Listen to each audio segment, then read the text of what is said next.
மெசியாவின் ஊழியங்கள் வழங்கும் இன்று உனக்கு கேட்குதா கேட்குதா? இறைவனின் குரல் இன்று உனக்கு கேட்குதா கேட்குதா?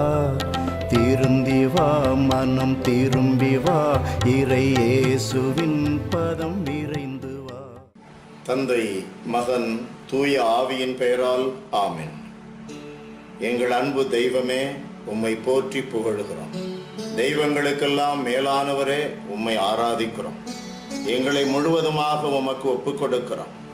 ஆண்டவரே, இந்த உலகில் பெரிய பெரிய காரியங்களை செய்வதாக நினைத்து கொண்டிருக்கிற நாங்கள் அயலான் அன்பிலே நாங்கள் உயர்ந்து கொண்டிருக்கிறோமா என்ற கேள்வியை நாங்கள் எழுப்பி பார்த்தால் சுயநலம் மிகுந்தவர்கள் நாங்கள் என்பது எங்களுக்கு வெள்ளிடை மலையாக தெரிகிறது.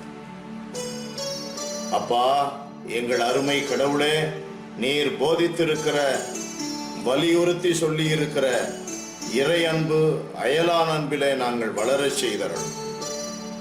உம்முடைய அன்பு மகன் இயேசுவின் பெயரால் ஜெபிக்கிறோம் பிதாவே, ஆமென், ஆமென்.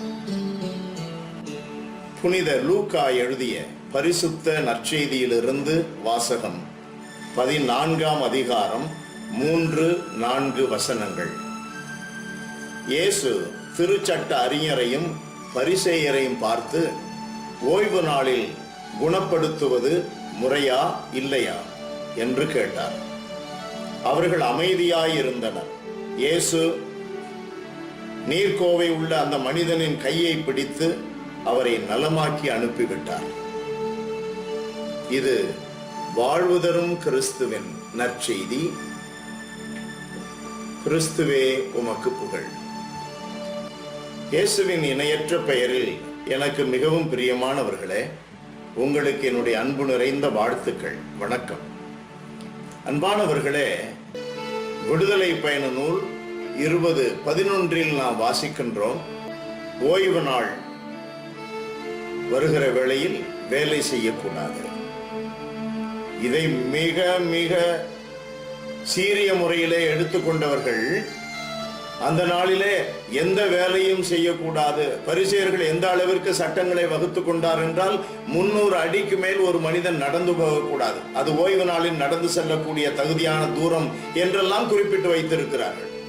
அந்த அளவிற்கு இயேசு இப்பொழுது ஒரு நீர்க்கோவை உள்ள மனிதனை அன்றைய நாளிலே குணப்படுத்துகிறார். அயலானை அன்பு செய்ய வேண்டுமா, கூடாதா? ஒரு அமைதிக்காக, ஒழுங்கு அமைவிற்காக, கடவுளை ஆராதிப்பதற்காக, கடவுள் மீது அன்பை காட்டுவதற்காக ஒரு சிறப்பான நாளை கடவுள் அமைத்து கொடுத்தார். அது ஓய்வு நாள். நமக்கு இயேசு வாழ்வு கொடுத்த நாள், உயிர்த்தெழுந்த நாள் ஞாயிற்றுக்கிழமை ஓய்வு நாள். அன்பானவர்களே, அன்றைக்கு அயலானை அன்பு செய்வது முறையா இல்லையா? கடவுளுடைய கட்டளைகளிலே அயலான் அன்பு எந்த நிலையை பெறுகிறது? கடவுளை அன்பு செய்வதற்கு சமமான மற்றொரு கட்டளை உங்களுக்கு கொடுக்கிறேன் என்று சொல்லி ஆண்டவர் இயேசு 2 கட்டளைகளை கொடுக்கிறார்.